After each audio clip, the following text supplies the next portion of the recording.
আল্লাহর জমিনে আল্লাহর দিনকে প্রতিষ্ঠিত করতে গিয়ে যদি রাসূল করিম সাল্লাল্লাহু আলাইহি ওয়াসাল্লামের গায়ের রক্ত ঝরতে পারে,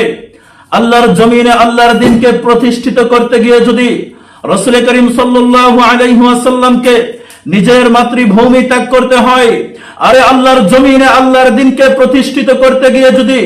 রাসূল করিম সাল্লাল্লাহু আলাইহি ওয়াসাল্লামের আদরের চাচা হযরতে হামজাকে 70 টুকরা করে চিরে খাওয়া হয়, আরে আল্লাহর জমিনে আল্লাহর দিনকে প্রতিষ্ঠিত করতে গিয়ে যদি রাসূল করিম সাল্লাল্লাহু আলাইহি ওয়াসাল্লামের গালে থুতু মারা হতে পারে, আল্লাহর কসম আমার কাছে